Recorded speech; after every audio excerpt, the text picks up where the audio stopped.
Select Board to order.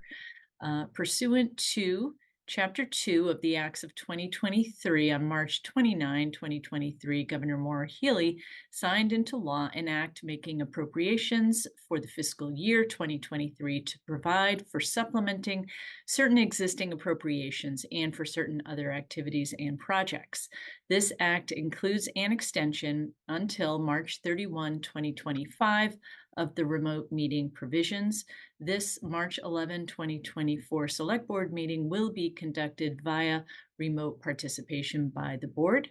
I hereby grant permission to Westwood Media Center to record this meeting and to anyone else who wishes to record the meeting.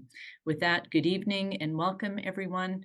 My name is Mary Ann LeBlanc Cummings. I am the chair of the Select Board. With me this evening are my colleagues Rob Gotti and Joe Previtera. Good evening to you both. Also joining us are Chris Coleman, our town administrator. I see Stephanie McManus, our assistant town administrator and finance director. Molly Keene, our assistant town administrator and director of human resources. Also with us is Tish Healy, executive assistant to the town administrator. And Alex Portillo from Westwood Media Center is with us. Thank you very much, Alex, as always. And I see signing on at the moment is Pat Ahern, Town Council. Good evening. Sorry for my tardiness, Madam Chairman. You're right on time, Pat. With that, I will turn to the chair's update. Just one item regarding household bulk collection. There will be a free curbside pickup of one bulk item on your regular trash day during the week of March 18th.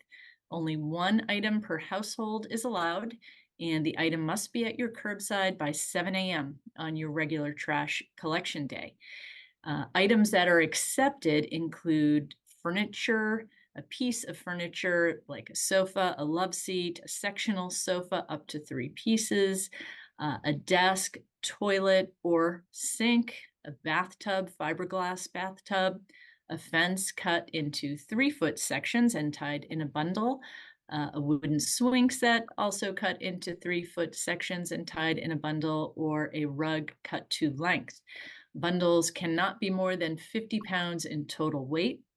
Not accepted will be anything with a plug, including televisions, lamps, computers, monitors, etc. Those items are not accepted, nor will any construction waste, hazardous waste, metal items, mattresses, or box springs be accepted. Please contact the DPW with any questions. You can reach them at dpw@townhall.westwood.ma.us or by phone at 781-251-2587. With that, I will turn it over to Chris for the town administrator's report.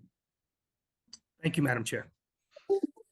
I have one update as well regarding the Deerfield Elementary School. I would like to thank the superintendent of schools and the school committee for allowing the recreation department to use Deerfield temporarily as a location for some of their programs.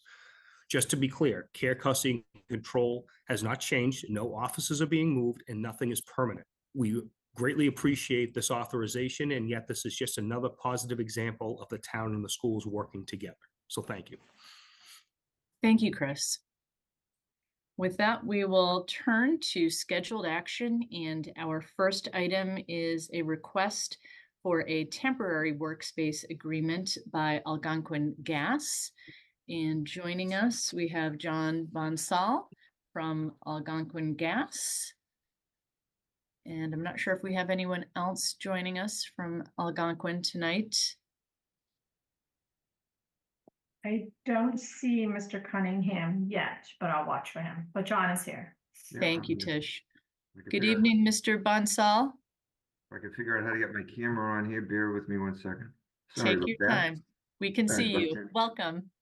Thank you, and I appreciate the opportunity to be with the board this evening. I represent Algonquin Gas Transmission. Algonquin is an interstate gas pipeline company with facilities in Westwood. The select board in the last couple of years has been extremely cooperative and helpful to Algonquin by allowing it to have some temporary workspace adjacent to its existing meter station on Downey Terrace, which is a small little roadway off of Downey Street over by the golf course and near Route 128. Algonquin has an existing meter station on Downey Terrace, and the temporary workspace that the town has granted to Algonquin Gas has facilitated some of the construction activities that have been ongoing. The current agreement was originally entered into back in 2022. It's been extended one additional time and is due to expire this spring in April. In point of fact, the company has another project that it's undertaking a little bit later this spring that will take 2 to 3 months to complete, again at the meter station. And so we're requesting an extension by 6 months of the temporary workspace agreement that we've presently have in place. The work entails some upgrades to the existing launcher and receiver facilities that are at the meter station. A launcher and receiver facility is basically the entry point for the internal diagnostic tools that the company uses to routinely inspect the condition of its pipe. So you don't dig up the pipe itself. You use these internal diagnostic tools on the larger diameter pipes to be able to find out if there's any maintenance work that's required. So it's a safety related effort. The launcher and receiver facilities allow you to insert one of these diagnostic tools at one location. And in this case, it would be at a corresponding facility over near Everett Street, and then it would be received at the meter station on Downey Terrace. There's no digging that will occur. All work will be within the fence line of the existing meter station, and the temporary workspace that we're requesting that the town owns is really intended for laydown area and just to generally support and facilitate the construction activities. Would appreciate a favorable consideration. Mr. Coleman had asked if there'd be additional compensation paid to the town, and our original agreement was $1,000 a month. So in fact, Algonquin is prepared to make a payment of $6,000 for the 6 months extension request that's before the board. Thank you. And obviously any questions, glad to respond. Thank you very much, Mr. Bonsall.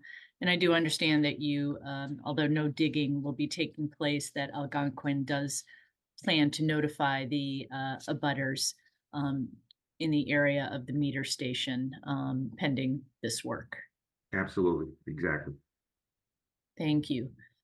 Let me open it up to my colleagues to see if they have any questions or comments. No questions, Marianne. None from me. All right, well, I will entertain a motion then.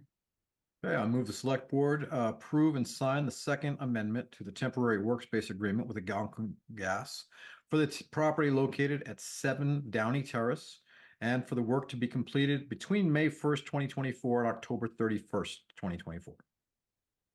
I'll second the motion. Roll call vote, Joe? Aye. Rob? Aye. And I vote aye as well. Thank you very much, Mr. Bonsall, and good luck with your work. Chair, thank you, board. Good night. Night, man. Okay, moving on our agenda. Next, we will be discussing again the Islington Center redevelopment traffic signal timing study. And with us, we have Nora Loughnane, our Director of Community and Economic Development. Good evening, Nora. Hello. As well as Ken Cram from Bayside Engineering. Looks like he is logging on.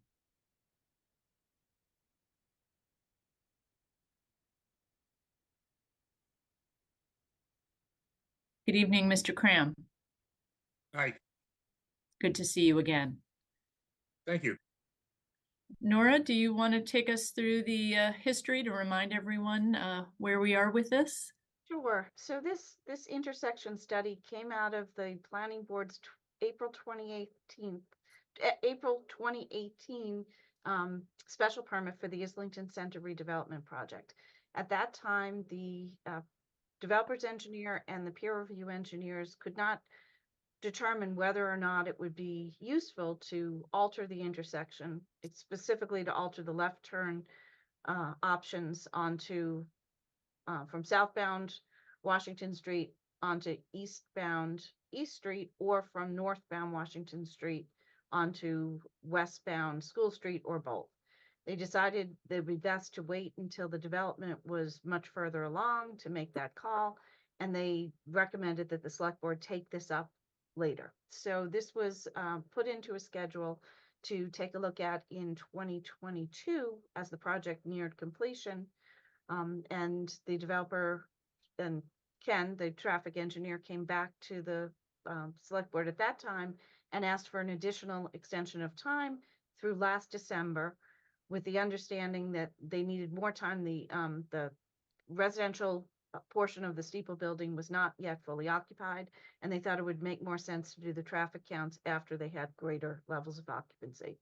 So the applicant was last before you in November of 2023. They recognized then that the building was fully occupied, that the full development was in good shape, and they had done traffic counts, I believe, in October of 2023. They presented those to you in November, and the select board had additional questions that they asked. Specifically, they wanted direct observation of cars turning left from Washington Street onto East Street, and also observation of cars that were turning left off of Washington Street sooner, either going down Dean or turning into the parking lot next to Crown Cleaners, and then coming out and making a left onto East Street, either from Stafford or through the parking lot. So then Ken went back and did some additional counts and additional observation and produced a report that he submitted to the town on February 14th. That report was then reviewed by Dennis Flynn at Bader, who produced a report on February 20th, asking Ken for some additional analysis. Ken provided that on February 29th, and then Dennis Flynn gave us his final report on, I believe it was on March 7th. So we're here tonight to discuss that final report. And my understanding is that what Ken can explain his point of view, but I believe Dennis's point of view was that there was still significant delays for southbound vehicles turning left onto East Street, significant enough delays that he thought it warranted some further signalization changes. And Dennis's suggestion was that one of those changes might be the elimination of the arrow that allows cars to turn left from northbound Washington Street onto School Street. So I'll leave it there, and maybe the next step is for Ken to explain the full analysis and his take on what the existing traffic conditions are. Thank you, Nora. Yes, and I just received Dennis's report this evening, so I haven't had a lot of time, but it looks like a quick scan. He's agreed with us on the issue of the cut-through traffic not being that great. When we did our counts, we counted Dean and the Crown, we call it the Crown driveway just because the Crown Cleaners is right next door to it. And Stratford and the driveway out to East Street. And there was not a significant amount of cut-through traffic observed during the peak hours that we did our counts. And we did the counts during the weekday morning peak period, a midday weekday period, a weekday evening period, and a Saturday midday period. And then as Dennis is correct, we did find that there were some long delays for in that left turn through lane that's on the inside as you're going southbound on Washington Street. And we had ran some additional signal analyses, thinking that, okay, let's try and give, from my perspective, give them an advance because they're the ones that need the left turns if they have such a long delay. And the results of the analyses, which were summarized in our letter, showed that if we got rid of the northbound phase advance and gave a southbound phase advance instead, there was no significant benefit either way. There's no significant change in the level of service.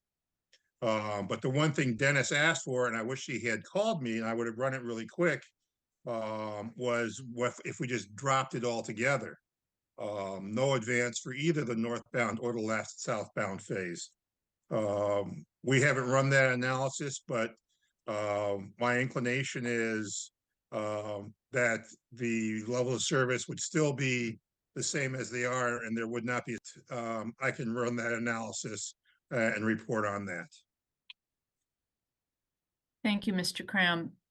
One of the issues we had to do with the safety of folks trying to make that left turn onto East Street, Correct. going southbound.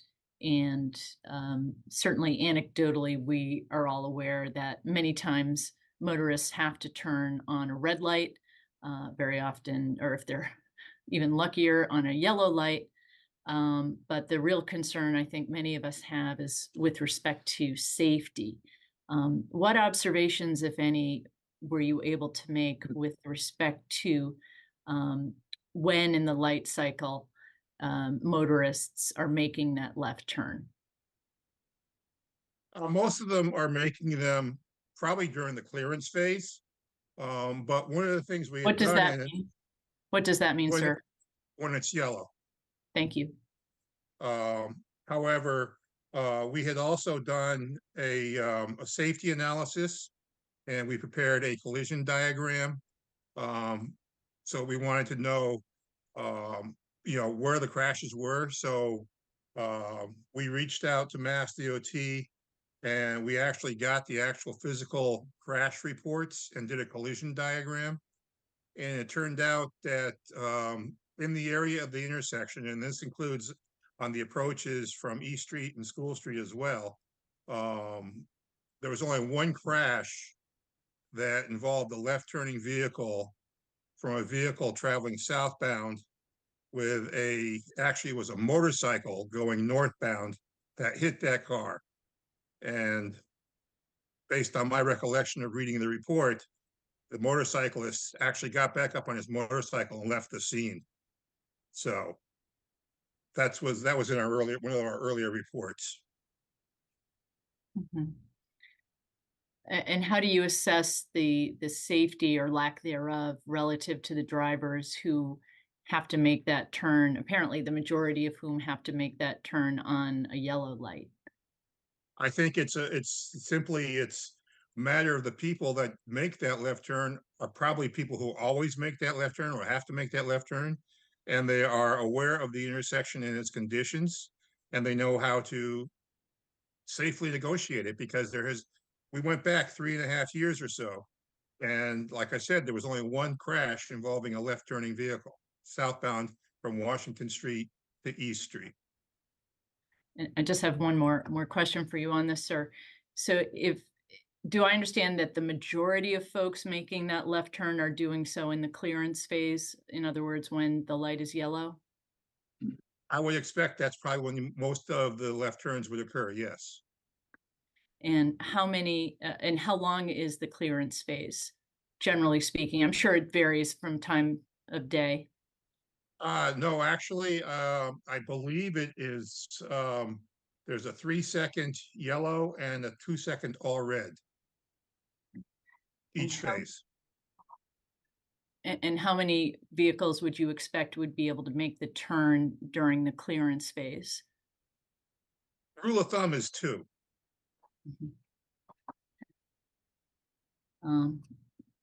Well, I have serious concerns about the safety to residents needing to try to accomplish that in apparently in a 3-second yellow phase, but I think we all know anecdotally getting caught when the light is actually red. But I do want to open it up to other questions. Rob, I see your hand is up. Thank you. Mr. Krim, just out of curiosity, I believe it was 25 vehicles that were observed turning onto Dean Street, 16 of which went and continued onto East Street. Help me, for everybody who's listening, understand the total vehicle count southbound during the PM peak was what? The total vehicle count during southbound.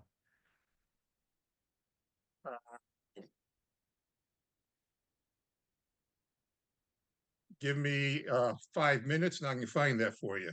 Okay, I'm sorry. I was looking through it and trying to understand it. Really what I'm trying to get at is what was the total number of folks trying to make that left-hand turn from Washington Street onto East Street during those observed times during the PM peak, because I'm assuming that's when those vehicles turning left were making that same turn. I'm trying to get a sense of what percent of the traffic trying to make the left turn did these 25 vehicles represent?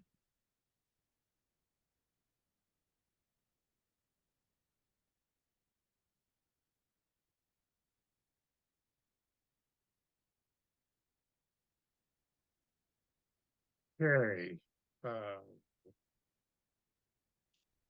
PM peak hour, you say?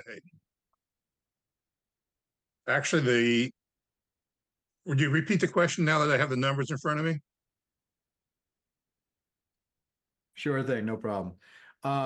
So what was the number of vehicles trying to make the left turn onto East Street from Washington Street southbound during the observed time? And of the 25 cars that made the left, what percent does that 25 vehicle make of the total that were trying to make left-hand turns? Okay, based on our November 10th letter, the number of left turns in the evening peak hour that we counted in 2023 was 60. Okay. And of that, that represents there was a total approach volume of 610. So roughly 10%. So 10%, but of the 10%, of the 60 vehicles turning left, seems like just under half seem to be cutting through onto Dean Street or through Crown. I think it's 16 who cut through, 16 of the 25 that cut through ultimately did make a left turn onto East Street. So of those people who were queued up trying to make a left turn, they were, sufficiently delayed enough that they were like searching for an alternative means and turning down Dean Street. I just take it as 25 of 60 made that left-hand turn. And at least 2/3 of those who made that left-hand turn ultimately did move out onto East Street. I'm trying to find the summary letter. And unfortunately, I don't have it at my fingertips, but I don't recall it being 16 vehicles that we said cut through from Washington Street to East Street. And so until I find that letter. 16 of the 25 that turned left onto Dean ultimately went on to East Street. That was comment number 3 in Bayside's response. Or actually, that was your response, I believe. Or no, Bayside's response to you. So I have that letter in front of me, and there were 16 vehicles that turned left on Dean Avenue and continued onto a left turn onto East Street. And there were 10 vehicles that turned left into the Crown Cleaners entrance to the parking lot and continued onto East Street. So a total of 26 vehicles turned left either through Dean Avenue or through Crown Cleaner, while approximately 60 continued to the intersection before turning left. So just under half of the 60 that you just cited were turning left early in order to get left onto East Street to avoid what we just heard. I will just point out one thing. The 60 vehicles turning left onto East Street were from a count in 2013. I think it was in October do we have 2013. We're assuming that approximately the same numbers were happening here.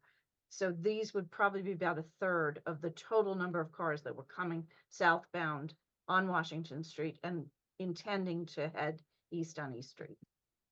Do we actually, this is why I was asking the question. I couldn't find somewhere easily to identify what was the total number that we're trying to make a left in these updated counts. So of the 26 cars that you just cited, Nora, that turned left early, what was, that was 26 of what?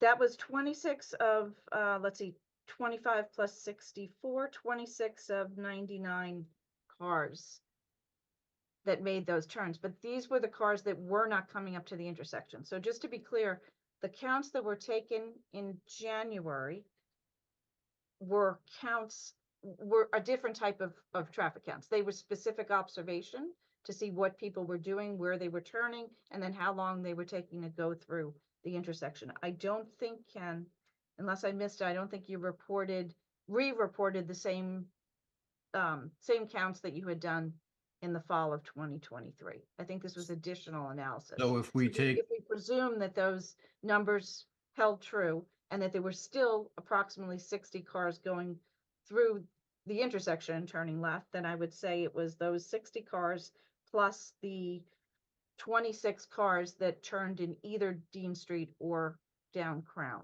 So for a total of 96 vehicles. I think I'm looking at the numbers that we reported in my February 14th memorandum, which is a summary and compilation of the counts that were done. And I am looking at figure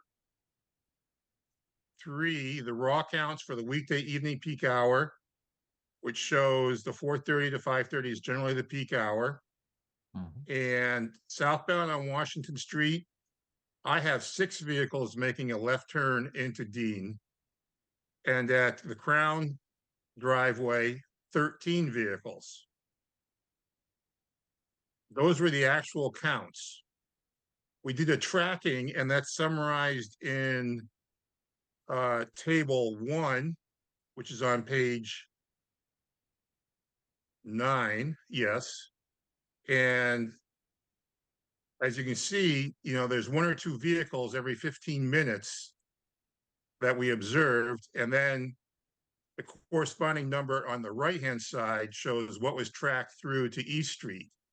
And in the morning peak hour from 7 to 9, 4 vehicles. Excuse me, I'm sorry, Mr. Cram. Would you do me a favor? Nora Tish, is Ken able to share his screen? Just so we're all looking at the same thing, Ken. I'm trying to find where you are as you're talking, and I'm scanning as you're speaking, and it's so I'd love it if you could just share your screen so we're all looking at the same thing. I cannot share unfortunately, because I only found out about this meeting an hour and a half ago. I cannot share my screen because I cannot share my office screen through my home computer. Gotcha. Rob, I'm in the same boat. I'm scrolling all over Kingdom Come looking for this because I thought the numbers that you quoted were accurate. I do see that Dennis Flynn from Beta is here, and he has his hand raised, and maybe Dennis can help us with this part of the meeting. Welcome. Yes, thank you, and sorry, sorry, I have been listening. So as this got started, I didn't want to interrupt anybody. So this was so Dennis Flynn with Beta. Thank you. Just to kind of clarify, and maybe I can help out. I know the challenges of the sharing of the screen sometimes. So so what I think, just to clarify this, because this was based on our comment, and that 16 vehicles, does everybody see this? Sorry if my screen's looking a little. Yes. So what we're referring to is 16 vehicles during this 6-hour period that observations would made. So that would include 7 to 9, 11 to 1, and actually more than that. Correct, Ken? That's a 7-hour period. If I'm 4 to 6:30. 4 to 6:30. I get it right. So it's 16 over a 2.5 hour period. So as you can see, so this was the total numbers. So that's why maybe if you look at the peak hours, they don't jive with some of the numbers that we're talking about because we're referring to the peak periods. So right here, the two that turn left onto from Washington onto Dean, those two were in fact tracked. But what we had, so that did happen on a few occasions during these 15-minute periods. In this case, there were two, only one was tracked. We do have examples of where some, where I think it was maybe in the later periods here where we may, had two, maybe only one, two. So they were low. So they were low numbers. The takeaway from us is during this period, which was 2 hours in the morning, 2 hours in the middle of the day, and then 2.5 hours in the afternoon, there just was not what we would regard as a significantly high volume of traffic utilizing that route as sort of a bypass or diversionary route. Dennis, the core of the question is, okay, of those 16 that did ultimately track and turn left onto East Street, what did they represent of the total number of cars looking to make a left-hand turn onto East Street? So those that actually did turn left at the light, plus the 25 that were observed turning left and 16 of which ultimately did turn left. So what is the total number? 16 plus how many made the actual left-hand turn onto East Street from Washington Street? I'm just trying to get a sense of what does that 16 represent as the percent of total cars trying to make that left-hand turn? And these 16 found an alternative way to do so. Right. And Ken, I'm not sure if you have that number available, because I know you were referring to these summaries, which are just, if I can get to them, that's actually, I'm probably going the wrong direction here. Excuse me, which are just the peak hours. So someone would have to go in back through the raw data and look at these time periods and sum them up. All we have available through this report, as is typically done, is what you see here. This is just the peak hour. So this is Saturday. This is just the peak hour, which I think you indicated, Ken, was 4:30 to 5:30. So we see 51 making the left here. So of 174. Okay. So during that time period, 7 to 9, 11 to 1, and then 4 to 6:30, 174 total vehicles are somewhere on Washington Street, and then find themselves or tracked to East Street, I guess, over here. Does that sound correct? That's the total number that were turned left as Mr. Gotti's question was, how many turned left at each location? Then now you can equate that to the 16 that were tracked through. So a little less than 10%. Thank you. And Ken, just in terms of where I might find that 174, just so I'm tracking with you, because if it's less than 10%, I'm okay with that. I just was trying to get a sense because I couldn't come up with it with what we had access to be able to derive that 174 that you're saying. All I did was add up all the left turns from Washington Street at the Dean, at Crown, and at East Street for each of the 3 peak periods. Okay. Okay, if we're moving on from this point, I just want to go back again. I think what we're trying to really focus on here is safety. Now that we have you here, Dennis, what I'm really interested in is how many of the folks trying to make the left onto East Street are able to do so on a green light. How many, I've heard that the majority are doing it on a yellow light.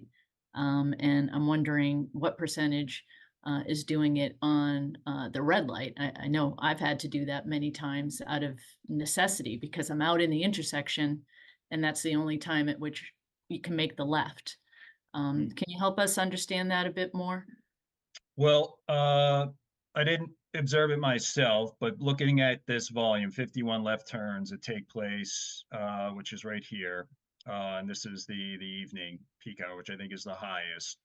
And even if, I would say this, even if 100% of them have to make it on sort of the yellow and probably the red, based on that demand, they should be able to clear through. I know that's not a desirable situation. I know that some would prefer to receive a gap and be able to make it while the green indication is still illuminated.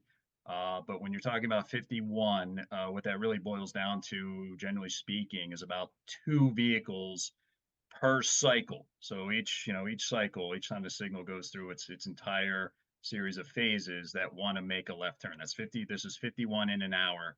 So during that peak hour, there's about a demand of 2 vehicles per every cycle that want to make a left, give or take. That could be a little higher, a little, sometimes maybe 0.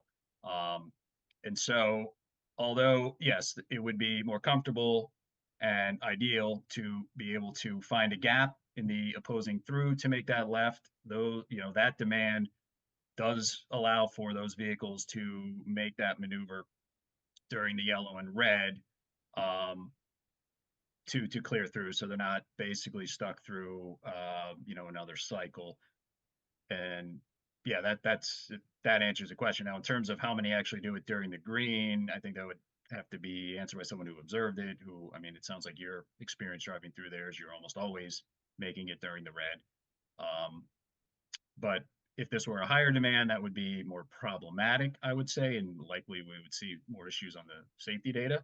I understand we don't want to wait, for the crashes to pile up before we react, but right now, with the demand that low, it's not leading to a safety issue, so it's a little challenging. That volume does not put us in a range where we would immediately say we need to add a left turn phase.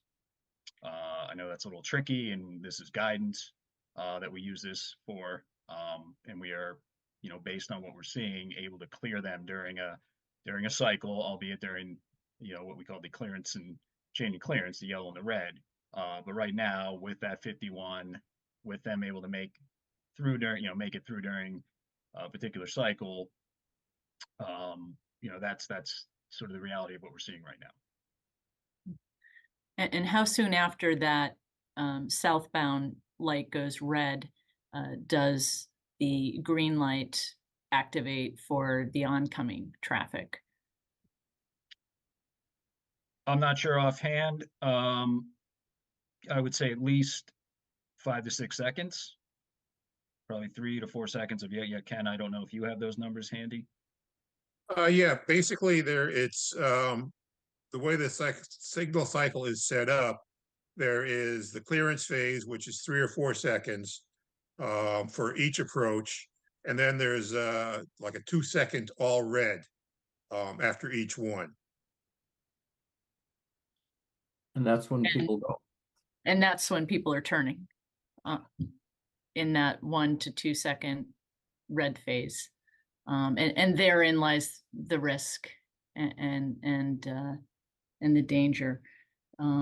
So assuming we do put in a left turn there, so people can safely actually make the turn on green, what impact is that going to have to the intersection? What, if any, safety implications, might that have?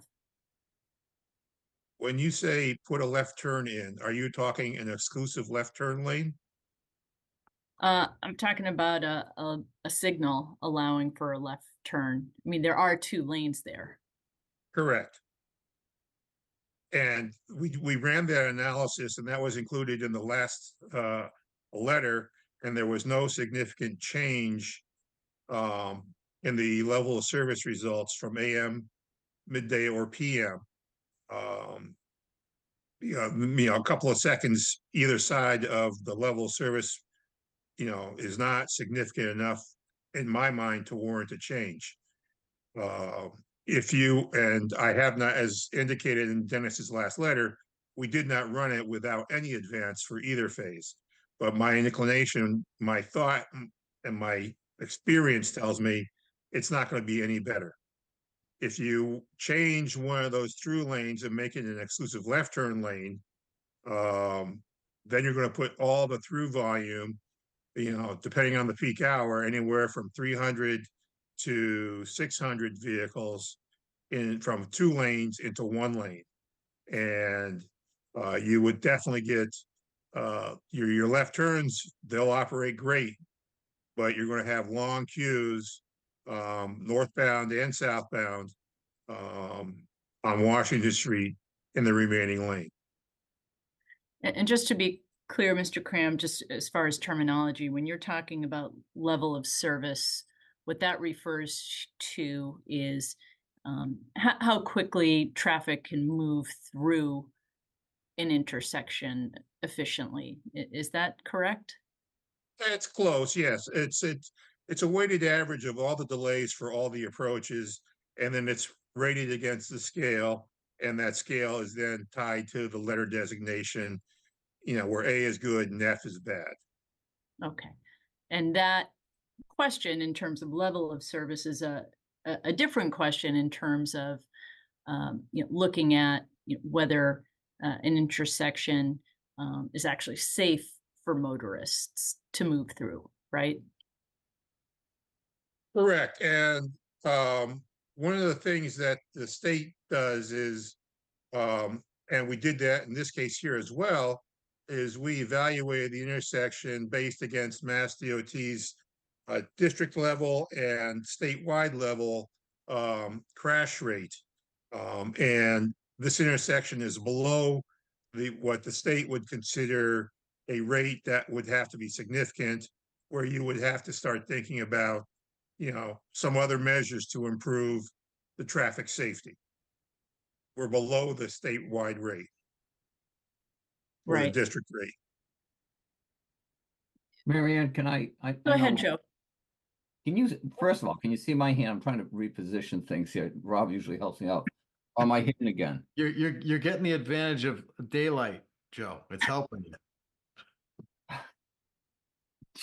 I didn't even think of it before this. Sorry about that. Mary Ann, I have a list of questions. I just need to follow up, get something clarified that Ken said just a few minutes ago.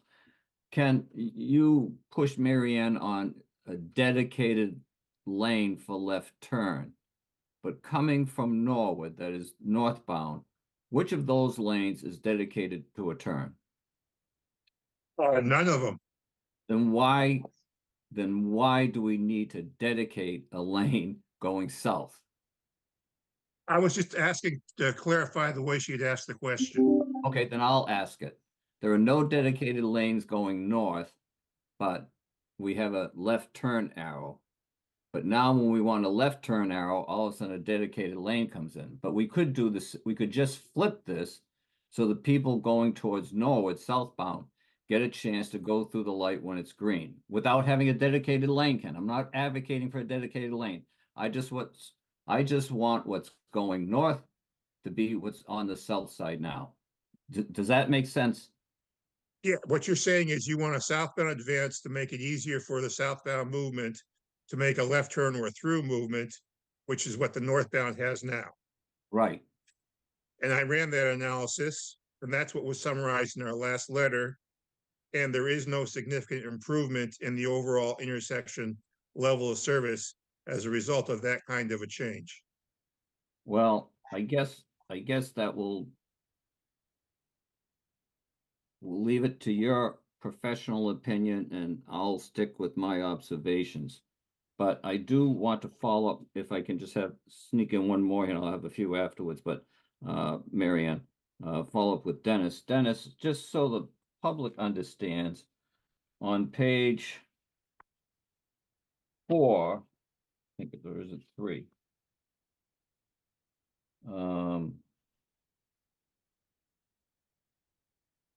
Page 4 of your March 27th letter to Nora, you said there is still a significant amount of traffic experience very high delays, greater than 80 seconds of delay. This includes a maximum of 188 seconds or more than 3 minutes. This would indicate multiple signal cycles are required to allow left turns, which sounds like 2 cars at a time, through the intersection. Given this additional time and phasing, improvements should still be considered. Tonight, I walked down in the afternoon, and Ken, I'm going back to your report on February 29th about the maximum queue. And just as an FYI for people, I counted the number of cars. There were 6 cars stopped in the left lane and in the right lane, and nobody could exit from the CVS library, town parking lot onto Washington Street. So then people go out the back way. And God bless you if you try to make a left-hand turn out of the back of CVS onto School Street. Good luck at rush hour. You won't make it. I just go up School Street, Schaefer Ave, and go around the block. But I'm sorry, Dennis. So this sounds significant to me that people have to wait through multiple cycles. And Ken, just your information, and Dennis does not concur because Dennis came up with 2 accidents going southbound. One was a sideswipe accident. I didn't write down the page number on that, Dennis, but of course there was sideswipe. People were trying to slide through the intersection when it's red. That's all for my questions for now, Marianne, but I do have additional. Marianne, if you would allow me for one more, just for clarifying, because Sure. Joe, with respect to what you were just saying, and Mr. Cram, if you would just weigh in on this, I believe the last time we talked about the possibility of a protected left signal out of a lane that is not a dedicated left-hand turning lane, you talked about the trap that would create, because if somebody was trying to proceed through in that left lane, and the only way to make the left turn was on the left signal, then if somebody was making the left, that's fine, but then they don't have anybody trying to go through in that left lane doesn't have a right of way to go straight. Am I recalling your description of a trap correctly? You're describing the yellow trap. That's when you have lead and lag phasing, which we don't have here right now. We only have the lead phasing for northbound. And we would not recommend, and I think Dennis would agree with me, we don't like having lead lag phasing these days because of that issue where people think they have the right of way when in actuality they don't. But it's just something we just don't design anymore. But Robert, if cars are going straight northbound, there's 2 lanes on one side, there's 2 lanes on the other side, and they seem to do fine. I'm just saying, just flip it the other way so people can make it onto East Street safely. I just remembered the definition of the trap and I wasn't recalling it accurately. And I just wanted to make sure that anything that we do doesn't exacerbate a problem that isn't already there. Right. I agree. Dennis, are you going to follow up on my question? So specifically to the observation about the 188 seconds. Yes. And the Right. sideswipe. So I guess, Ken, and if you want to weigh in on this, that was reported in your, not your most recent letter, but the one before that, really the study that summarized the analysis, the evaluations, and it appeared that, the max delay, so I don't know how many vehicles experienced that, was 188 seconds or more than 3 minutes, just to clear through the intersection. So that's not the average, right? So that's just, the max observed. So that could be as low as 1 or 2 vehicles, and the average though was lower, which we did recognize, but still about, I think, a minute. So I think our concern was though that if you're still having some vehicles experience 3 minutes just to travel through an intersection, although the level of service and the calculations are saying that looks like we're experiencing reasonable or appropriate delays, observations would say that there are folks who are really experiencing an excessive amount of time just to get through. And that was sort of the basis of, is there any other type of analysis we haven't looked at or explored in an effort to try to minimize that delay? And the one we suggested, because simply the northbound left turn volume is not very high. In fact, it's lower than the southbound left turn volume. If we were to eliminate that northbound left, just as a way to evaluate operations, what would that do for our overall operations? Could we potentially see an improvement in the southbound left turn by eliminating that phase, because that's less time that the southbound would have to wait to receive a green, and that was simply it, just to see if there were some other options or opportunities here. I don't think we need any more studies, Marianne. I really don't. I want to bring in a few comments we have from residents here, just to add to the discussion. Fran Fusco, 20 Pine Lane. She writes, I fail to understand why this is even a conversation at this point. The town included this signal guaranteed as part of the Islington Center project. The residents voted on this as part of the project. It should be done, not studied. Taking away the left turn green arrow onto School from Washington Street going northbound will only cause more of a problem. The green arrow lasts only a few seconds. One car can get through the green light. And then from John Cummings, 4 Chickadee Lane, how about if you gave the southbound lane a green light for 5 seconds longer than the northbound lane on Washington? Any comments on that from our engineers? The second question is what we did in the last letter. Only I think it was 7 seconds. I'd have to check. I don't remember off the top of my head. And obviously, it sounds like the first person wants to keep the northbound advance. Yeah, look in the final comment, the third comment there, I think is basically what some of the discussions we've been having about this pertaining to, you would have to do that appropriately, correctly, include the arrow indication for that southbound movement to indicate that you're getting the extra green time. Otherwise, it would not be clear and concise to the drivers. And that goes back to just some of the discussions we had about the concern of having both a northbound advance with shared left lanes as well as a southbound with a protected movement with the shared left lanes. I think that it goes all the way back to the comment or question about providing exclusive left turn lanes, because that's where you get the flexibility to do that. When you have the shared movements, it restricts what you can do and probably actually would increase some of your delay. So assuming we want to provide an opportunity for a protected left turn there onto East Street, what is, and I'm looking at you, Dennis, what is the best way for us to achieve that now? Well, one, I mean, obviously we've seen the analysis. We know what that tells us. Two, because of my concerns about having a northbound left and a southbound left, my initial reaction or comment would be to remove the northbound left, because I think we'll create more issues for ourselves if we have both. And let me just explain sort of what I mean about that. If we had the northbound left, okay, you give it the protected arrow. Sounds like it's very short. So we have to stop the southbound to do that. So the next phase would then be the arrow's gone. The northbound lefts have to make their left turn when they see a gap in the southbound traffic. Southbound traffic is also receiving green. Same situation for the southbound lefts. Then we would add a phase, which was this lag phase we were referring to, which would be the southbound lefts receiving the green arrow, so they have the protected movement. The concern we always go back to with doing that is, how do the northbound lefts know they're seeing a yellow?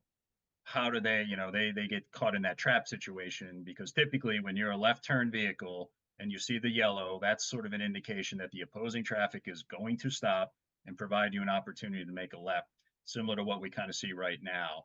And that wouldn't be the case. They would continue to get the green and they'd be trapped, and that could potentially, well, we've seen it, the areas where this has been installed and put in place, there has been safety issues with doing that, to the degree that it's not recommended, in fact, even discouraged if at all possible, unless there's really just a strong reason to do it.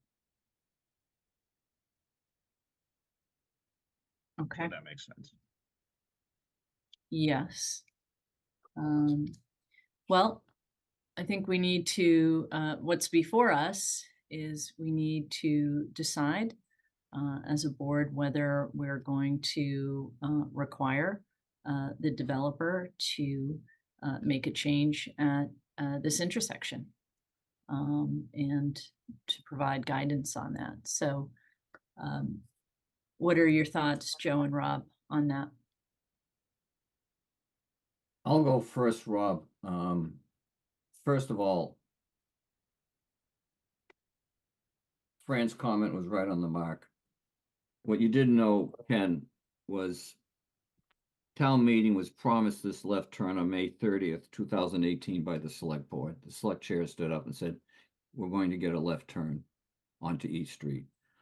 And that goes to the credibility of this board. And I think that's important, but not as important as safety. Safety certainly trumps. I told town council this afternoon, there were 5 traffic lights on Washington Street, intersections with traffic lights, and there's 5 on High Street. And the intersection, Ken, this is why I pressed you on the safety issue at our last meeting. This is the only traffic light controlled intersection in Westwood that's had 2 fatalities. None of the, out of the other 10, none of them had it. This is a crummy intersection. The arc of the in front of the fire station makes it very challenging for everybody, for you as an engineer and for us as drivers. So Miriam, I'm 100% in favor of putting some sort of system into place, whether it be dedicated left turn or whatever, but we need to do something so we don't have people sitting there through 3 or 4 light cycles trying to make a left-hand turn. I'm in favor of the left turn arrow for people headed southbound.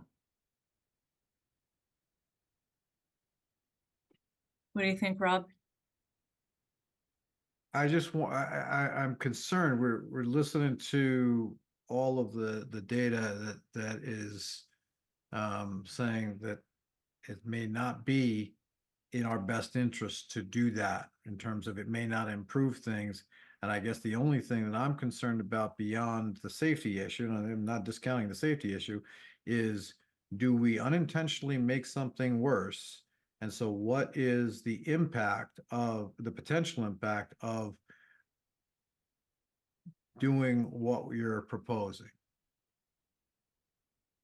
Well, we have to do something. We can't sit on our hands. This is a mess. I'm not trying to sit on my hands, Joe. I'm asking a question of what is the expected impact to queue times, because it sounded like in what I read in the report, the vast majority of the accidents there are rear end accidents. And I would think that potentially increasing queues could make that worse. And so I'm trying to be thorough here in understanding what the unintended consequence of a decision is that the data doesn't necessarily support. So I'm asking a question to the experts.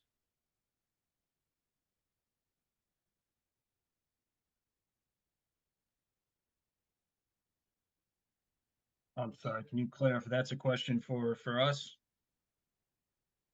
Yes.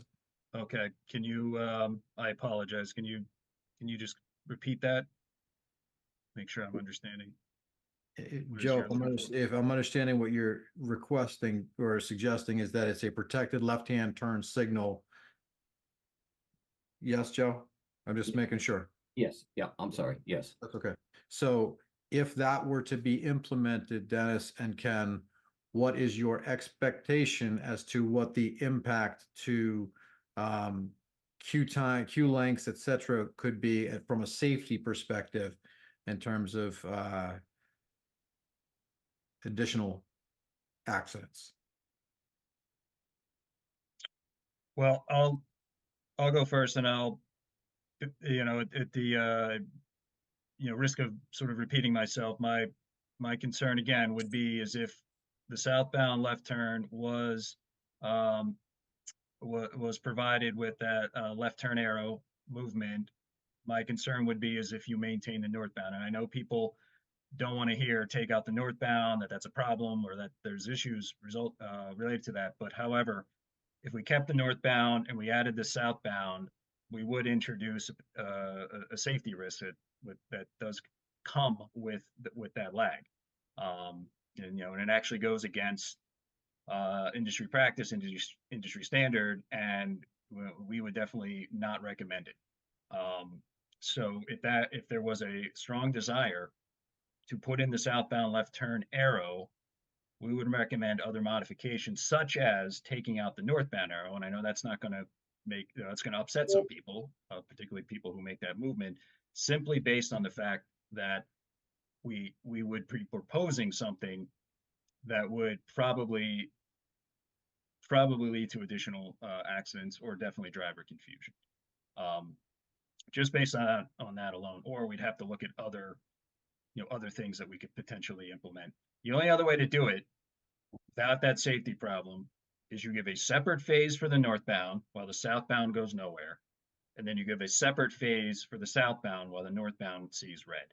Now that may sound simple, but it is going to be a lot of red and a lot of delay for those two approaches to have what's called, we call it a split. And the problem with the split is, yes, you can certainly take care of the safety issue I just raised, but you're going to create, don't know I haven't crunched the numbers, but you would have a very, very high delay expected. That's always the trade-off with doing something like that. I just want to interject. I do see another resident comment. Please list your address so we can read your comment, please. But I will say, suffice it to say, I see a comment in favor of keeping the northbound turn. Joe, what are your thoughts about the left-hand turn going south and potentially getting rid of the northbound? Well, since I live pretty close to that intersection, I'm sure I'll hear a great deal about it, but I have to be honest, Ken, I'm going to go back to your numbers. And Dennis, you're probably not aware of these, but the left turn onto School Street during the meeting peak hour was 16 cars. The meeting left turn onto East Street is 37. More than double are turning onto East Street than onto School Street. During the weekday evening peak hour, 31 went on to school, 60 went on to East Street. These are the numbers that Ken came up with.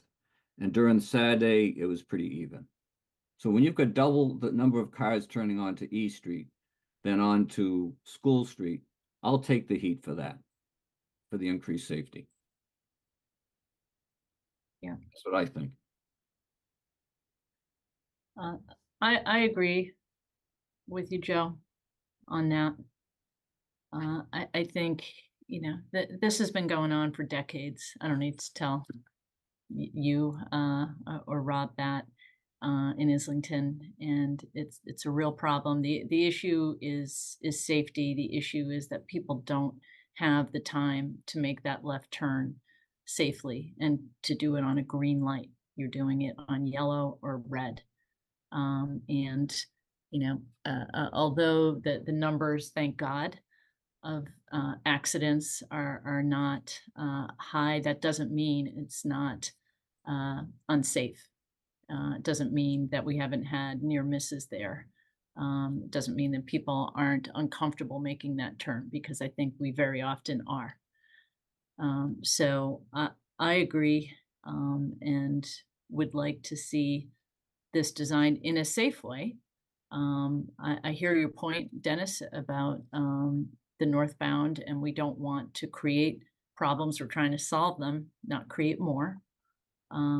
So I think, I would be in favor of having this redesigned so that we have that dedicated left turn, but at the expense of the northbound, so that we can hopefully make it overall a safer intersection, understanding that will bring some inconvenience to people who make that left turn, which I certainly do at times, or I can make the decision to just keep going straight and make the left further up.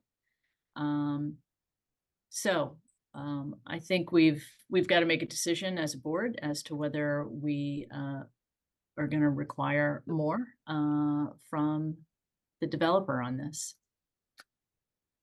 And let me just see, I think I see a couple other comments. Let me just read them here. Jeff Lawrence, 587 Gay Street. He writes, "We use the northbound left turn onto School Street all the time. Absent this dedicated signal, the intersection will be even more dangerous, particularly at rush hour.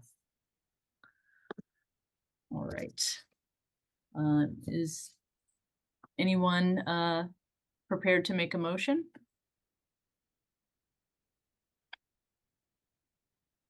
Joe, I would ask that you make it so that Sure. it's worded the way you envision it. I don't want, I'm following, but I would defer to you on this one. I'm going to welcome your input, Rob, because I like the way you ground out the numbers last time, so wish me luck. Oh, Madam Chairman, Mr. Cram has his hand up. Oh, sorry, Mr. Cram, I didn't see your hand. Please go ahead. Yes, I understand your position, and having worked on the project for the last 4 years or so, I totally understand. But and there are probably, Dennis and I could probably put our heads together and take a cleaner look at all the data we've collected. But since neither developer nor his counsel is present tonight, I would be hesitant to make a recommendation that could take us down a road no one wants to go down. If we could probably put this decision off for 2 weeks or so, or until your next meeting, when the developer and his counsel can be present, I think that would be best for both parties. And I'm not a lawyer. Well, thank you, Mr. Cram. I think maybe there's some middle ground here. We as a board have this scheduled for action tonight. The action being whether to relieve the developer from further responsibility relative to signalization or not. And I think we can come together at that later meeting, assuming the board decides tonight not to relieve the developer of its obligations, to discuss how that further work is going to look with the developer present and so forth at that time, if that makes sense to my colleagues and counsel as well. Was the developer notified of tonight's meeting? Yes, he had a conflict. He was attending another meeting in another town. Another town trumps Westwood? This meeting's been rescheduled several times, and I think our hope was to have this on at your February meeting. And there was some delay in getting the final traffic study, and then the response to it required further response. So it had to be pushed off till this meeting, and that was no longer available for the developer to attend. Well, there goes my big opportunity for coming up with an original motion, but I'll defer to you, Mary Ann. Well, I think we could. I can if you want me to. Yeah, I think you should take a stab at it, Joe. Okay. So I'll make the motion that we require the developer Petruzziolo Properties LLC to implement and fund revised signalization of the Washington Street, East Street, School Street intersection to provide a new left turn signal for southbound traffic on Washington Street heading on to East Street. And one commentary on that, Rob, I left out the left turn lag phase because of the confusion. I think I appreciate Ken's offer and Dennis saying the same thing, that I think if they put their heads together, they know what our goal is now to get this thing done once and for all.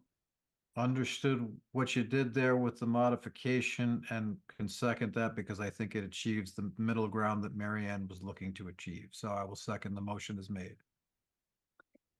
Roll call. Oh, Nora, did you have a Can I point just of comment on that? So that motion did not involve removing the existing left turn signal from northbound Washington Street. If that was the intent, then I can recommend some further language that would do that.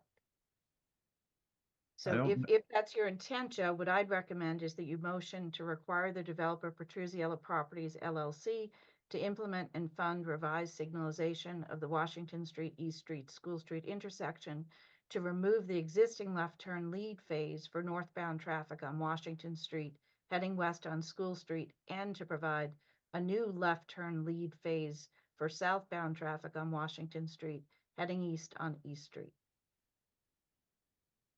Rob, that sounds ideal to me. What do you think? If you say so moved, I'll second it. I just want to silence my phone first. I'll move that motion that as read by Nora. Second. Right, roll call vote. Joe? Aye. Madam Chairman, you have a couple other comments. I'm sorry. Okay. Okay, we have a motion. It's been seconded. I'm going to hold off on the roll call. Bear with me. I see there's a comment from John Cummings for Chickadee Lane. Why can there be both north and south dedicated lanes at the same time? Just make them each 5 to 7 seconds. I Okay, believe that's probably meant to be, why can't there be both? I think that's a fair inference. Okay, so we have a motion. It's been seconded. Roll call. Joe? Aye. Rob? Aye. And I vote aye as well.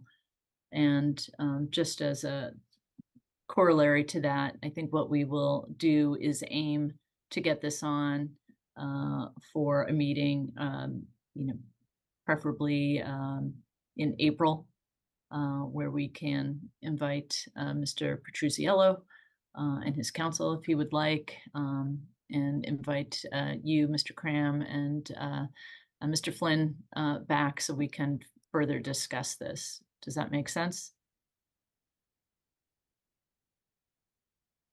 Yes. Okay, great. Well, thank you very much. We very much appreciate your continued work on this. Thank you, Nora. Okay, yes, thank you all. All right, moving on. We're a little behind on our agenda here. Our next item under scheduled action is the Canton-Everett-Forbes traffic count study, and I believe we're turning this over to you, Nora. Thank you. As many of you recall, there were traffic counts that were done in the Canton-Everett-Forbes neighborhood in 2014, and again, I believe in 2016, that were related to the development of the University Station project. There was going to be an additional traffic count that was done. At that time, we were considering an alternate intersection to Canton and University Avenue to potentially address some concerns we had about traffic coming up Canton Street to get to the East Street Rotary.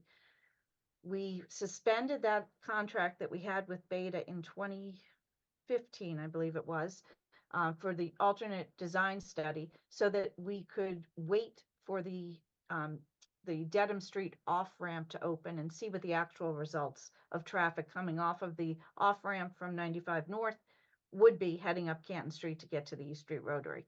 So that off-ramp opened in early December, and we now have a revised scope of services from Beta to restart those traffic counts. This revised scope of services does not get into the alternate intersection design.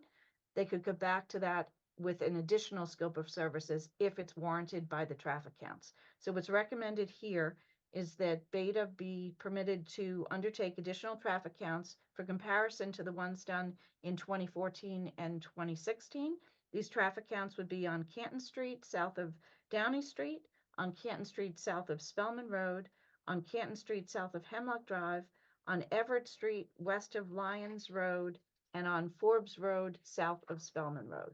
The traffic counts would be taken over a 7-day period, and it would be reported back to the select board, either at a select board meeting or it could be at a Canton Street project meeting if you'd prefer. The results of these traffic counts would be reported. That would allow you to have a point of data to compare to the 2014 counts and the 2016 counts and see not only what the effect of traffic is related to the University Station development, but to see what additional traffic may be coming up Canton Street related to the off-ramp. Thank you, Nora. Clearly, this work was anticipated, and I think it's important that we do it. Rob, I see your hand is up. Yeah, just one quick question, Nora. Would this also capture, I know there was some concern about potential traffic coming off of 128 at the E Street Rotary coming down Canton Street to the new Topgolf facility. Would that also be captured by this study? My understanding is that the traffic counts will count cars in either direction. Great, thank you. Any further comment or questions? If not, I will entertain a motion. Marion, is this Sorry, funded, Joe. is this funded out of the University of Development? How is this being funded? It is not funded by University Avenue.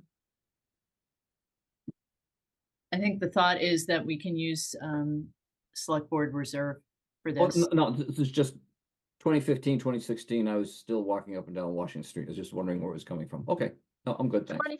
The earlier counts were part of the University Station project. Those were funded by the University Station developer because they were related to the development of University Station and the effects of that development's traffic on the Canton Street, Everett-Forbes neighborhood. So this is a little different. We've already established what the traffic counts were from the development. Now we're looking to establish changing traffic counts related to the off-ramp. Got it. Thank you. All right, I will entertain a motion on this.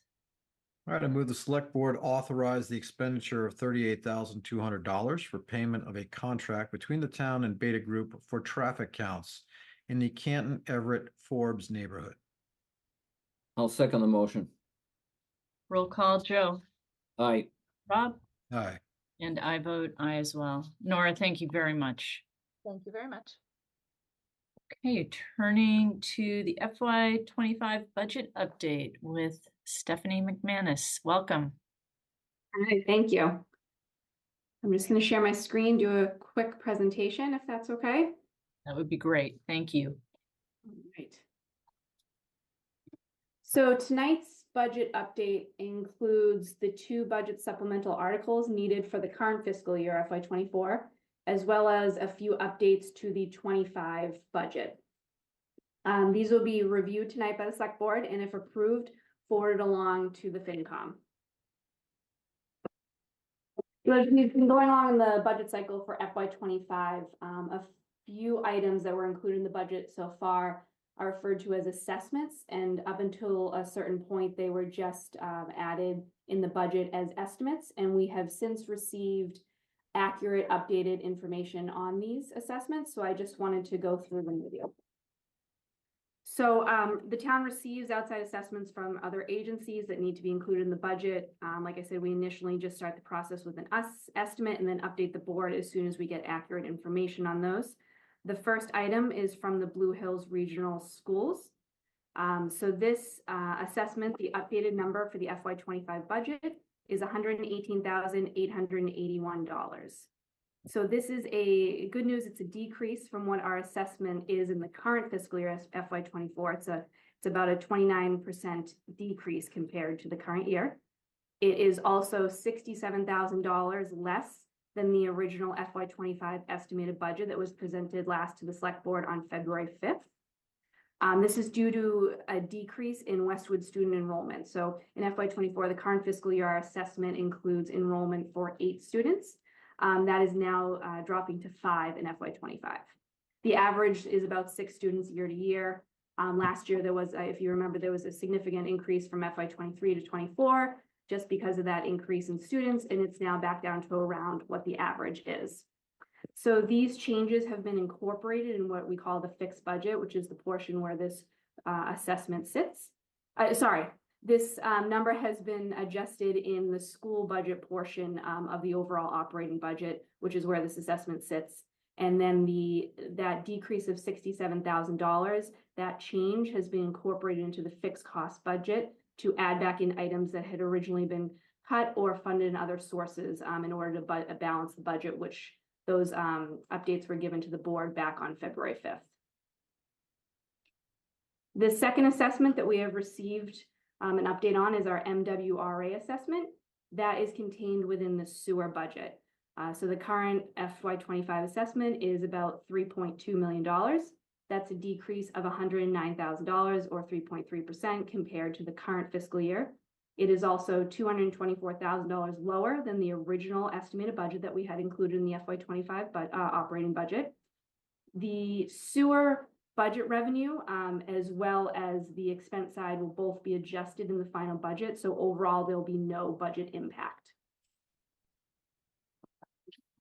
So the third piece that we were originally waiting on a final number was the health insurance cost. So we were originally carrying an estimated 10% in the operating budget when we started talking about the health insurance. That was reduced when we presented to the board on February 5th with that newly balanced budget. It was reduced to an estimate of about 8% increase over the current fiscal year, just in order to close that budget gap. So we have received the final rates from the GIC. Their meeting was on February 29th. The overall rate increase was 8.5%. The active employee range was about 5.9 to 11.7%. The plan that is most subscribed to in Westwood is a 9.7% increase. And then the retiree range is between 2 and 4.6%. So we were able to calculate the final budget number based on these approved actual rates and current enrollment. And it was now the budget number has been updated to reflect the same number that was presented on the February 5th meeting. So there's no overall change to this budget. We had started off with the 10% estimated increase, so that would have been a decrease, but we had already adjusted for that at the February 5th meeting when we were just trying to close that budget gap.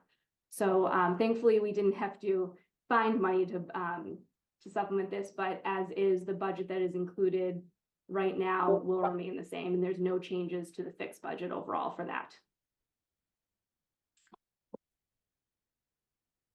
I'm going to move on to what we call budget articles 1 and 2. So up until this point, these have been included as part of the overall budget articles. However, they've been blank thus far. We usually don't have these updated until sometime in March. So I'll now go through Articles 1 and 2 and what the adjustments will be needed in the current fiscal year. So for Article 1, we need to supplement the snow and ice budget by $50,000.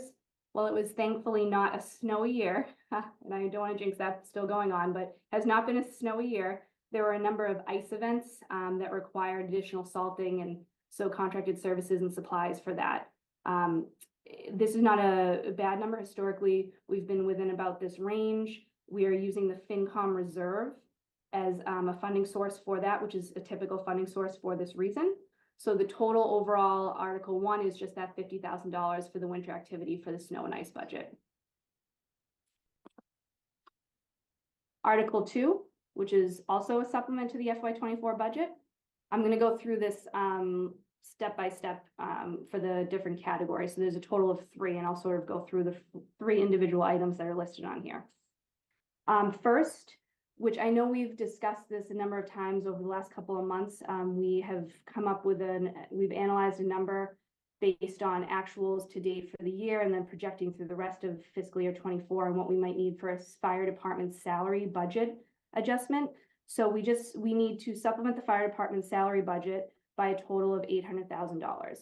The last few years, this has been an item on Article 2 just due to the continued impact of the Norwood Hospital closure and the staffing demands that that puts on, particularly the ambulance needing to go further distances. So that number is included in here. And then there's also the impact on overtime of the minimum staffing levels that were approved back in August of this fiscal year. So those 2 items together come to a total of $800,000 that will need to supplement the current budget through the end of the year. The second item on the list is in our waste collection and disposal budget, which is in fixed cost. There has been an increased recycling process fees. This is also another item we've talked about recently. This budget is overseen by our DPW department. It sits within our fixed costs. To get us to the end of the year, this budget is just going to need to be supplemented by $50,000. And then the third item is one that is a standard annual supplement to the ambulance expense budget, which is within the fire department. They are given a base allocation in their budget each year. And then we evaluate towards the end of the fiscal year on what the actual activity and how much might be needed to supplement. So for this fiscal year, that is a total of $182,000. It is broken out between the fire department, their ambulance expenses, and then also the collector's department. We use a service that handles the billing collection of the ambulance receipts. So we need to supplement some funds towards that. So the two funding sources that are being used for Article 2 for these three items are free cash and ambulance receipts. It's $850,000 of free cash to supplement the fire department budget and the waste collection recycling process fees, and then $182,000 from ambulance receipts to supplement the ambulance service and equipment overage that is needed. So the total for Article 2 at this town meeting will be $1,032,000. And just the next budget steps.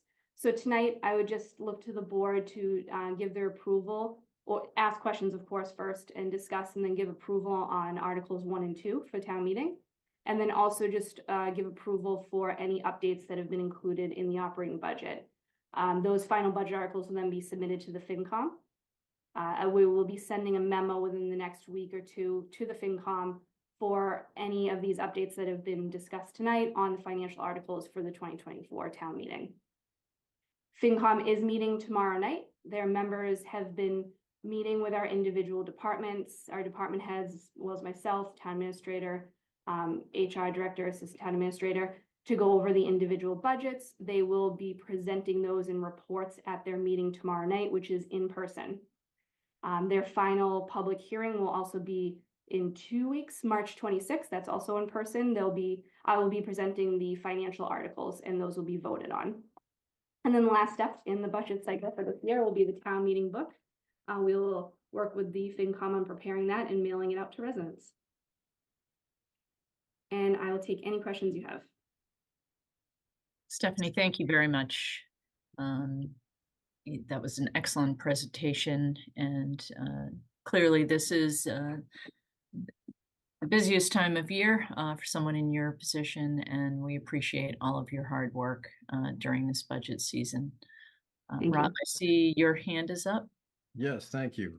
First of all, Stephanie and Chris and your entire team, excellent work continuing to date. I know this is a time of year when things are moving, as Mary Ann has just stated, and the fact that a couple of these things have come in under budget, certainly welcome. Every nickel counts. And I'm really glad to see that the GIC number came in at right about where you had adjusted it to make the balanced budget at last meeting. Just with respect to the Article 2 recommendation with the 800,000 and the fire department's salary, are we able to isolate, sort of splitting out how much is due to the impact of the Norwood Hospital closure versus the minimum staffing changes that were made? Because, you know, there's a part of me who wants to know, geez, should we be asking any of our state representatives if there's any relief that can be provided given what's going on with Stewart right now and the extended closure we could be looking at? Yeah, so I will say, just to compare, in last year's annual town meeting, Article 2 included a $100,000 supplement. Right, sorry, I believe it was about a $93,000 supplement that was due to the impact of Norwood Hospital. I would say that's even a little bit higher in this year. So about $120,000 of that I put towards just due to the impact. Some of that is also, the rest is really that impact on the overtime of the staffing levels, as well as a few promotions that had been approved earlier in the year. But I would say about 120,000 of the 800,000 is directly because of the impact of the hospital closure. Thank you. Joe, I see your hand. But you're on mute. I said amen. Stephanie, I'm not sure if you'll know this or not, but I know Todd, our DPW director, is pretty conscientious about this. The decrease in the sewer MWRA assessment, was any of that due to the studies that he's had done for the inflow, outflow? I would say yes.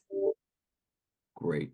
It's definitely due to the great work that they do of our water flow. Yes, I don't know how I would be able to go into details on that. I could definitely get some more information from our sewer department, but overall, yes, I would say that. No, I don't think we need the detail. I just want to give credit where credit's due. I know they do a great job there. Thank you. Great. Well, again, excellent work, Stephanie, Chris, and the entire team. I think we have consensus relative to the budget development. And what we need to do tonight is to vote to approve financial articles 1 and 2. All right, I move that the select board vote to approve the financial articles 1 and 2 as just presented by Stephanie. I'll second that. Roll call, Joe, Rob, All right, and I vote aye as well. Thank you very much, Stephanie. Thank you all. Nice work. All right, so we're going to move on to a discussion of the 2024 annual town meeting articles. And Chris or Pat, are you taking us through this? Sure, Madam Chair, I can certainly take you through it. Thank We you. have updated a few articles, specifically, excuse me, specifically the street acceptance articles. There have been some changes to each of those with some additional information that we are working with the town planner who is having a survey done to do a little more research on some of the plans. But the language now reads, for example, for Ellis Street, that to see if the town will vote to authorize the select board to accept section of Ellis Street description and or illustration as a public way, and to authorize the select board to accept any easements necessary relative thereto, or to accept any relatives and take any action thereon. This is very similar to what we discussed at the FinCom. This is approximately a portion of about approximately 150 feet of Ellis Street. This is a portion of it. The rest of Ellis Street was already accepted. The estimated cost to do some of this work from DPW is approximately $1,000 to do some crack sealing. As far as Mr. Hearn, please, if there's anything that you'd like to add, because I know you did a lot of work on these articles. Please There's feel been free. a lot of work by the whole team. On Porter I'll tell you Street, that Ellis Street was, I believe Ellis Street was laid out in 1929 initially. And that section has not been a public way since that time. The rest of the road, however, has been. In the Porter Street section that's not been accepted is a small section. I believe there's 3 houses and 1 empty lot. That was done, I believe, in the 70s. There was a bond. The bond had a time limit on it, but the bond expired. So the town is going to pick up the cost to bring that small section of Porter Street up to municipal standards. And Hedgerow Lane is a new street. There's a question of whether or not the plantings have been done sufficient for the planning board. And I know that the planning board folks are working diligently on that.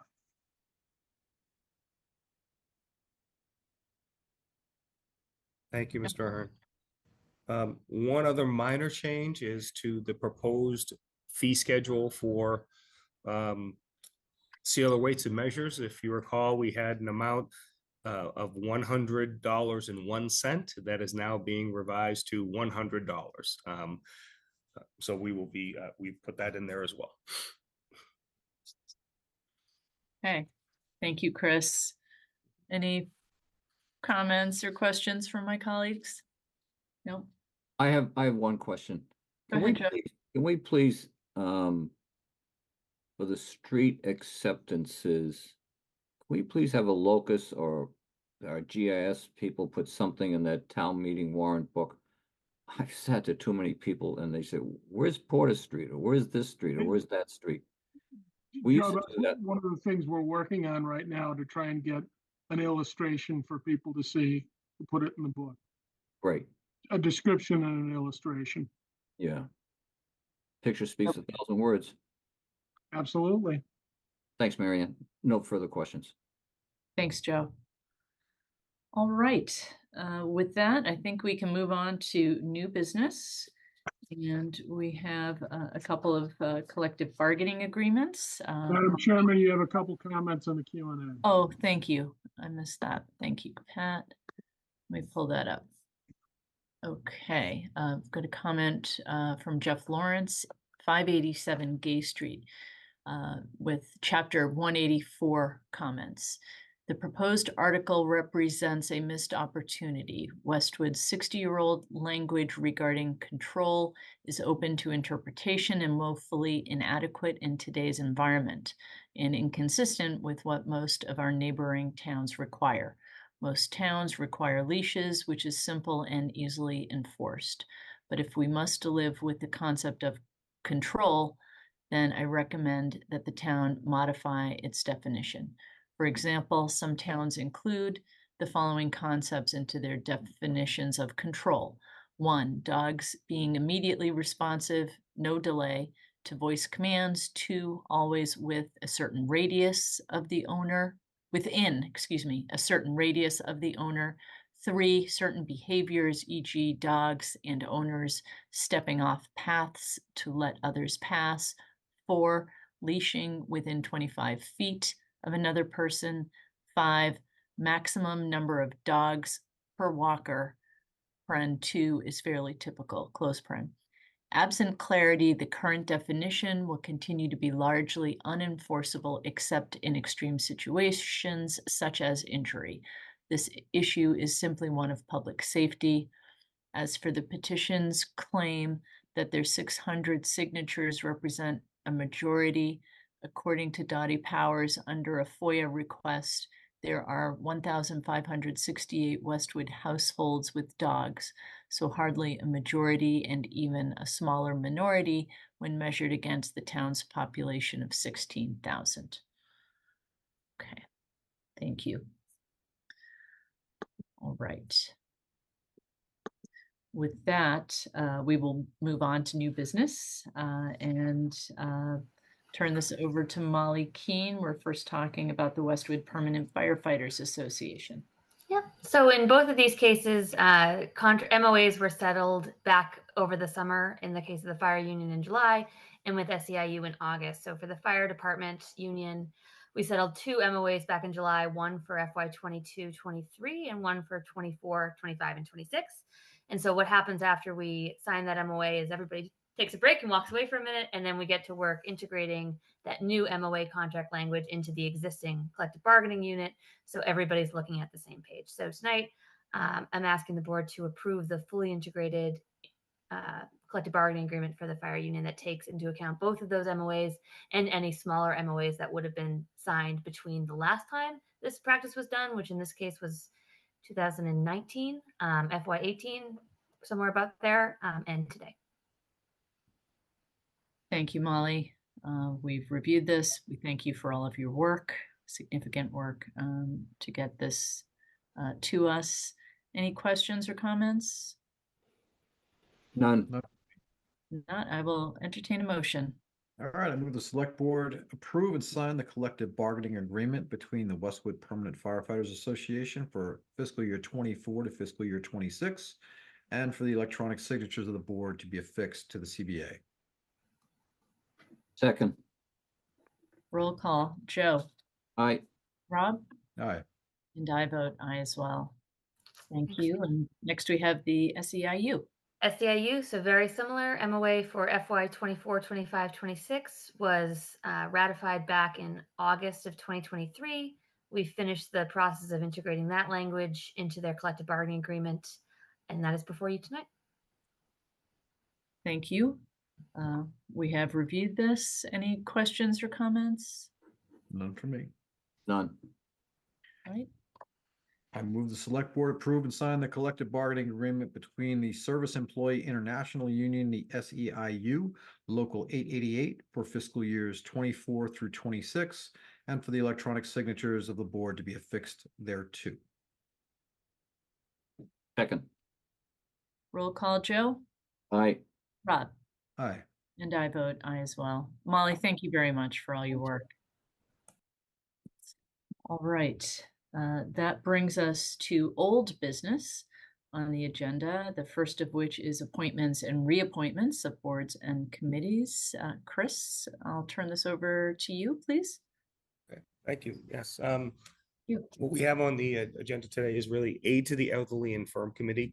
This is a committee that works to review distributions from Aid to the Elderly and Disabled Taxation Fund. The majority of the recipients exceed 80 years of age and have lived in the town for more than 60 years. The financial award is applied directly to the resident's tax bill, thereby providing continued tax relief for these longtime residents. The committee would like to thank all the residents who've donated to help the seniors, their neighbors, and remain in their homes and in the town that they love. So we have a list of residents or people that we're looking to reappoint to this committee. Great. And we're going to vote on that tonight. Chris, do you want to present Yes, those? there's a proposed action. I will move that the select board reappoint the following to the Aid to the Elderly and Infirmed Committee: Patrick Ahern, Lori DiStefano, Josepha Jowdy, and Phil Shapiro as members, as well as John Curran, Lena Arena DeRosa, and Stephanie McManus as ex officio members with terms to expire on June 30th of 2024. I'll second the motion. Roll call. Joe. Aye. Rob. Aye. And I vote aye as well, and thank all of the folks serving on the Aid to the Elderly and Infirm Committee for your service. And we still have some vacancies coming up on the COD, the Commission on Disability, Chris? Yes, we have 3 vacancies and we have received, I think is it 2 applications, Tish, or 3? We've received 2 applications today. 2 applications so far. Excellent. Well, we encourage folks to put their names in to be a part of the Commission on Disability, and thank you for those who have stepped forward. All right, so that brings us to our second item under old business, which is to discuss the current interim flag policy. This is going to be for discussion only tonight. We're not going to be taking any action on this. Residents may recall that in June of 2023, the board approved an interim flag policy at that time, and wanted, first of all, to give folks an update on what work has been done since then, and then to revisit the issue with a view toward coming back for a vote on this in April. So since the interim policy was passed, we've done a number of things. One of which was to ask an intern, Ruby Fife, who is a Westwood High grad, to perform some research into what other municipalities in Massachusetts do relative to their flag policies, and she has provided us with that research. In addition, I met a number of months ago with the American Legion. They were gracious enough to have me at one of their meetings, and we had a discussion about this, and I was able to get their feedback, which was very helpful. I know that, or I expect that all 3 of us have had a number of conversations with residents on this issue. I know I have. And in addition, the Mass Municipal Association, the MMA, had a webinar on this topic in January, which I watched, and I assume my colleagues did as well, and was very helpful in laying out some of the legal issues relative to these flag policies. So all of that said, I guess, what we've already been very clear on with respect to the interim flag policy that we have is that the flying of flags by the town is government speech. It's not for public expression, it is government speech. And I think that has always been the practice in Westwood. That is what the interim policy codifies, and I personally believe is what our final policy will need to codify legally as far as protecting the town. And just want to open it up to discussion. Joe and Rob, any thoughts you may have as we consider this, and we certainly welcome any comments from folks and want to give people the opportunity to reach out to us in the next few weeks if they have thoughts they'd like to share with us before we vote on this, likely in April, perhaps as early as our April 1 meeting. Joe, you want to begin? Sure. Thanks, Rob. I agree, Mary. I thought the MMA presentation was very enlightening. I thought it was very helpful. The second thing is, Chris, you spoke very highly of Ruby, and when we vote on this, I'd love to see a picture of her or see her in person. I think she did some outstanding work on this, and she should be commended for that. You said she was doing a great job, and it exceeded my expectations. I think it's excellent. And will this be on the portal, Chris, so people can take a look at it? The survey? Is that what you're asking? No, the flag policy. This information that Ruby put together. Yes, we can certainly put it on the website if others would like to see it. Sure. I think so. I guess I would second Joe in terms of commending Ruby for some excellent work. As I understood it, there were sort of 3 categories that different towns fell into. The first is allowing only the U.S. flag, the POW MIA flag, then the Commonwealth of Massachusetts flag, and the town flag to be flown. And then the second was where towns can have requests made via an application to have other flags flown. And then the third was where only members of a select board or the mayor can request an additional flag be flown. And, you know, as I said back when we put this interim policy in place, I thought that Category 1, which flies the American flag and the POW flag and the state flag, etc., provides all the protections that anyone would want or need to be able to express their freedom of speech and expression. And so that's the category that I would be in favor of being in. I think I expressed that same thing back when we discussed this last May or June.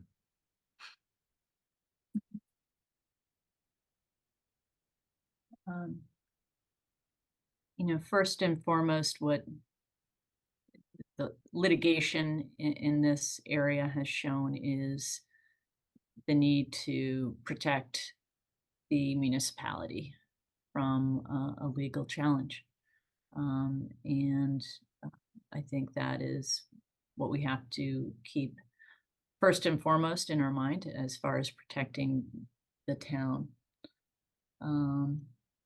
And you know, there was a discussion, you know, and I think there are folks who would like to, you know, celebrate, you know, various groups. I think we all would like to do that, but we don't want to do so at the cost of creating tensions in the community.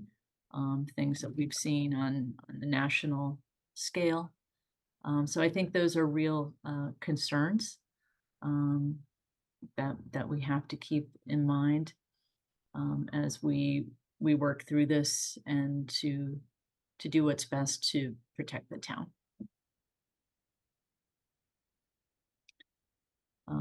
We're not going to make any. Marion, I believe Joe has his hand up. Oh, I'm sorry, Joe. No. Thanks, Rob. No, false alarm. Sorry. That was well said, Marianne. Well said.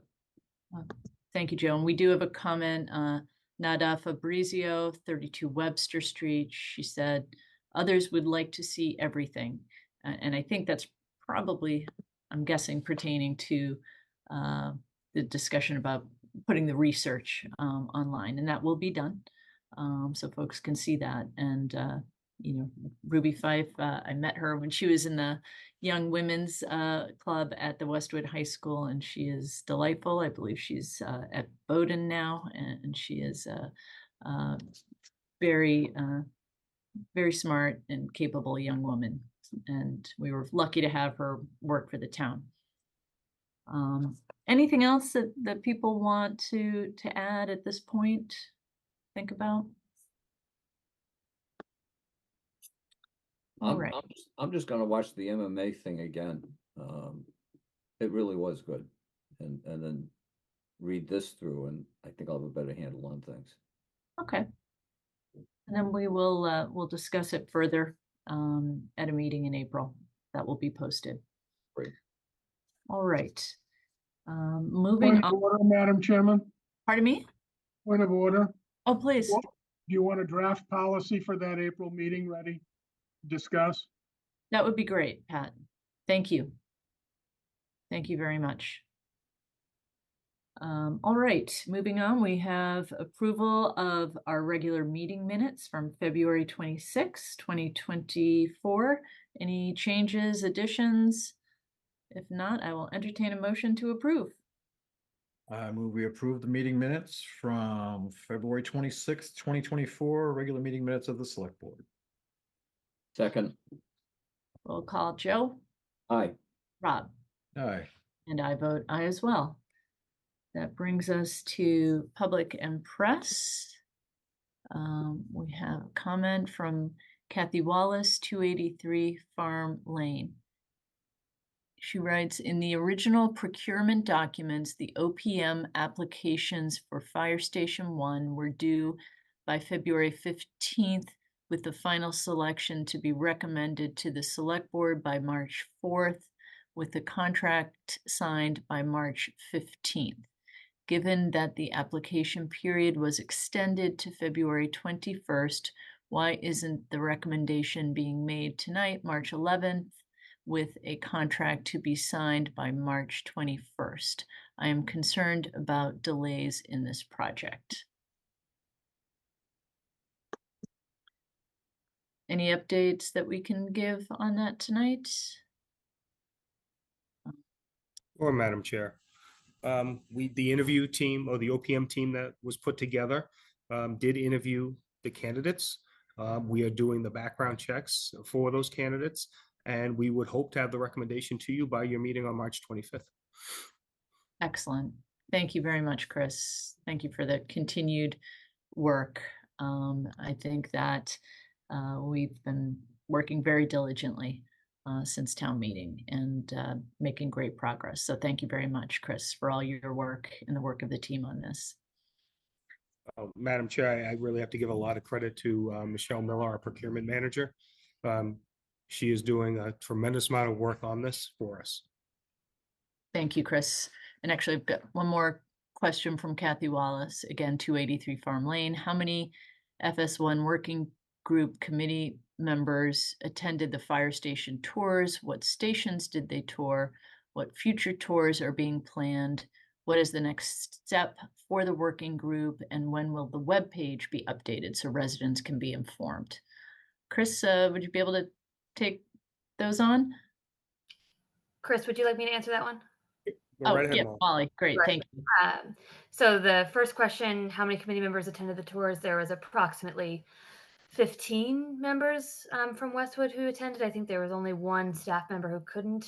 So that would have included 5 or 6 members of the fire department. We toured the new Dedham Public Safety Building, as well as the Needham Public Safety Building and Needham Station 2. Future tours, we have not planned any at this time. That doesn't mean that we won't take them. There's just none scheduled. The working group is set to meet this week and on a weekly basis. And I can speak with the group about the webpage on who's going to take ownership of that project and when it will be updated. Excellent. Thank you, Molly. Our next meeting will be March 25th, 2024 at 6 p.m. via Zoom. And Madam Chairman, there's another comment. oh, I missed it. Thank you. Fran Fusco, 20 Pine Lane. Safer grant applications open today, March 11, 2024, and are due by April 12th. Has the funding been approved for the consultant to assist, on the Safer grant application? How much is this estimated to cost? How many firefighters will? Nothing at this time, other than that we would certainly have Acting Chief Lund attend a future meeting when that application is ready to go. I know this is a priority, one of the priorities that he has on his plate, and he's certainly working very diligently on that. Excellent. Excellent. There's an earlier comment from her as well, Madam Chair. Oh, thank you, Pat. I had missed that. Thank you. So this is also from Fran Fusco, 20 Pine Lane. 900,000 was approved at town meeting in May 2022 as a borrowing. Has this money been borrowed? The Canton Street Working Group was appointed on 12/20/23. How much of this money has been spent to date? And will any part of this design be of value to the town if this project does not go forward? I can't speak to how much of that money has been spent. I can say that the design that's been done to date is being discussed by the Canton Street Working Group. I think what we've seen in town over the years with any of our municipal buildings is that design is a process and it evolves, and as things evolve, they build on what has gone before. Certainly remains to be seen where that process is going to go. But certainly, I think that we've got some design concepts that are going to be considered going forward. All right. Madam Chair, I believe Stephanie has her hand up for you. Oh, thank you. You were covered up by my comments that I was reading. If helpful, I can just speak to the borrowing portion of the question. Thank you. Yep. So the $900,000, which was approved, was part of a short-term note that was issued. It was a total of $1.225 million for 3 design projects. It has not been borrowed long-term to date. And the project spending expenses to date that I know of as far as accounting wise is about $415,000. Thank you very much, Stephanie. All right, I think that covers all of our public comments. And so now the select board will be going into executive session to discuss 2 issues. The first, pursuant to Mass General Laws, Chapter 30A, Section 21A6, to discuss strategy with respect to the purchase, exchange, lease, or value of real property, Hale Education, Inc. And the second, pursuant to Mass General Laws, Chapter 38, Section 22F and G, to comply with any general law for review of executive session minutes, all of which would have a detrimental effect on the position of the governing body if discussion were in open session. The board will not be returning to open session. I will hereby entertain a motion to go into executive session. I will make that motion after I just let the public know that I will be recusing myself given the nature of this subject. And so with that, I would move that the motion carry as just laid out for reasons going into executive session. I'll second the motion. Roll call, Joe? Aye. Rob? Aye. And I vote aye as well. Thank you, and good night, everyone. Good night. See you, Rob.